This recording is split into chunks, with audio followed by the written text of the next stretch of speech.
করি যে এই উপদেষ্টাদের আসলে বিষ খেয়ে মরে যাওয়া উচিত এইরকম পরিস্থিতির চেয়ে। দেখেন এই যে আমাদের বিশ্ববিদ্যালয়গুলোতে এখন ছাত্রলীগ আসতেছে, ককটেল ফুটাচ্ছে, ছাত্রলীগ এখন মিছিল করে যাইতেছে।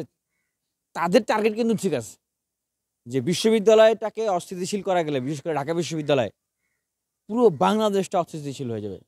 হ্যাঁ, পুরো বাংলাদেশে অটোমেটিক্যালি বিশৃঙ্খলা ছড়ায় যাবে। তো তারা তো ঠিকই টার্গেট করতেন এবং আমি চ্যালেঞ্জ করে বলতেছি যে এই যে ঢাকা বিশ্ববিদ্যালয়ে ডাকসু আমি যখন অবস্থান কর্মসূচি পালন করি নির্বাচন কমিশনের দাবিতে, সেদিন রাতে ককটেল ফুটিয়ে গেল। তার কয়দিন পরে ককটেল ফুটালো। গতকালকে পাশে পলাশীতে ককটেল ফুটাই গেল। তো কারা ককটেল ফুটালো এইটা কি প্রশাসন বের করতে পারলো না? বের করতে পারতেছে না? তাহলে আইন শৃঙ্খলা বাহিনী, পুলিশ প্রশাসন কি করে? ঢাকা বিশ্ববিদ্যালয়ের মতো এরকম সেনসিটিভ একটা জায়গা, গুরুত্বপূর্ণ একটা জায়গা, যেই জায়গা থেকে এই অভ্যুত্থানের সূচনা, যেই জায়গাটাকে সবাই টার্গেট করে রাখছে অস্থিতিশীল করার জন্য, সেই জায়গার যদি নিরাপত্তা এই সরকার না দিতে পারে, এই স্বরাষ্ট্র উপদেষ্টা না দিতে পারে, তাহলে উনি কিসের নিরাপত্তা দিবে? কিসের কাজ করবে? কার নিরাপত্তা দিবে উনি? উনার নিজেরই তো মানে মানে নিরাপত্তা আছে কিনা সেটা নিয়ে আমার এখন সন্দেহ জাগে। উনি কিসের কাজ করতেছে? এতদিনে তদন্ত করে বের করা যায় না? কারণ আওয়ামী লীগের আমলে আমাদেরকে যখন গ্রেপ্তার করে, আমরা মাটির নিচে থাকলে সেইখান থেকে গ্রেপ্তার করে নিয়ে আসতো। আমরা পানির নিচে থাকলে সেইখান থেকে গ্রেপ্তার করে নিয়ে আসতো। কারা কোথায় আছে সেগুলো বের করে ফেলতো।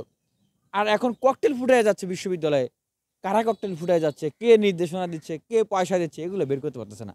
তার মানে বোঝা যাচ্ছে যে এই যে গোয়েন্দা সংস্থা, পুলিশ, প্রশাসন প্রত্যেকটা জায়গায় যে কথাটা আসিফ নজরুল স্যার বলেছিলেন যে পুলিশে ৮০% ছাত্রলীগের নেতাকর্মীরা নিয়োগ পেয়েছে।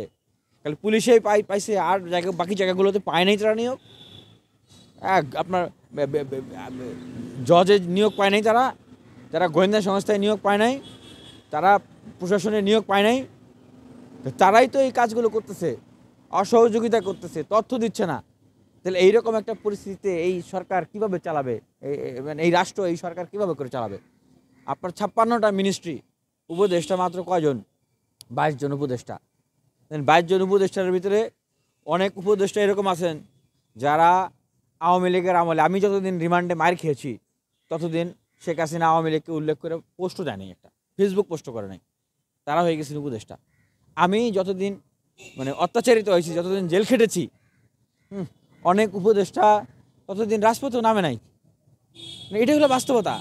অধিকাংশ উপদেষ্টাদের না আছে রাজনৈতিক অভিজ্ঞতা, না আছে প্রশাসনিক অভিজ্ঞতা।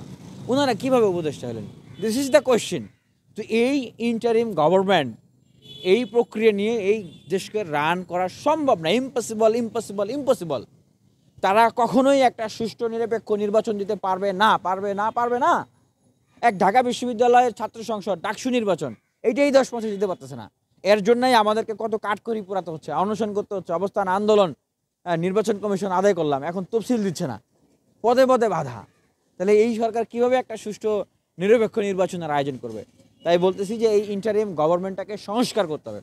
সংস্কার করে প্রকৃত দেশপ্রেমিক বিপ্লবীদেরকে দিয়ে একটা সরকার সাজাতে হবে, যেটা হতে পারে জাতীয় সরকার, যেখানে প্রত্যেকটা রাজনৈতিক দল থেকে তারা প্রতিনিধিত্ব দেবে। সমস্যাটা কোথায় এটা তো বুঝি না। বিএনপির সমস্যাটা কোথায়? ওনারা বলেন নাই ৩১ দফা সংস্কারের কথা শেখ হাসিনা পতনের আগে যখন আন্দোলন করে সব দলকে সাথে করে নিয়ে? ওনারা বলেন নাই যে আমরা জাতীয় সরকার গঠন করব? তাহলে এখন কেন বলতেছেন না? এখন কেন জনাব তারেক রহমান উনি বলতেছেন না যে ঠিক আছে, হ্যাঁ ডক্টর মোহাম্মদ ইউনূস সাহেব, হ্যাঁ আপনি মাননীয় প্রধান উপদেষ্টা, আপনি একটা জাতীয় সরকারের ডাক দেন। হ্যাঁ, আমরা জাতীয় সরকার চাই, আমরা সবাইকে নিয়ে রাষ্ট্র সংস্কার করবো, এরপরে আমরা নির্বাচনে যাব। এত ক্ষমতায় যাওয়ার তারা কিসের? এত ক্ষমতায় যাওয়ার তারা এজন্যই, কারণ দিন যত যাচ্ছে একদম মাঠ ঘাট, হাট বাজার, প্রত্যেকটা জায়গায় ছাত্রদল, যুবদল, কৃষক দল, জাতীয়তাবাদী দল, তাদের যে চাঁদাবাজি, তাদের যে এই যে বিয়ে করতে দিবে না মেয়ে, মেরে ফেলছে, চাঁদা দিবে না মেরে ফেলছে, হ্যাঁ মুখে লাল কাপড় বেঁধে বাজার আমার, সব এই যে বেপরোয়া আচরণ, তারা বুঝতেছে যে এই বেপরোয়া আচরণ তারা নিয়ন্ত্রণ করতে পারবে না। আমরা তো সেম আওয়ামী লীগের ক্যারেক্টারেই আর একটা রাজনৈতিক দল ক্ষমতায় আসবে বা বলয় ক্ষমতায় আসবে, এই জন্য তো রক্ত দিই নেই, জীবন দিই নেই। আমরা দিছি যে যারাই ক্ষমতায় আসুক এই দেশের রাজনীতির একটা গুণগত পরিবর্তন হবে। তো বিএনপি তো তাদের রাজনীতির ক্যারেক্টারে পরিবর্তন আনতে পারতেছে না। আর শুধু বিএনপির কথা বলতেছি না, যে যতটুকু ক্ষমতা পাচ্ছে সবাই ততটুকুরই অপব্যবহার করছে, সর্বোচ্চ অপব্যবহার। দেখেন এই বৈষম্য বিরোধী ছাত্র আন্দোলন, 10 লাখ টাকা চাঁদাবাজি, 20 লাখ টাকা চাঁদাবাজি, 15 লাখ টাকা চাঁদাবাজি, কমিটি নিয়ে মারামারি, মামলা বাণিজ্য এগুলো করতেছে।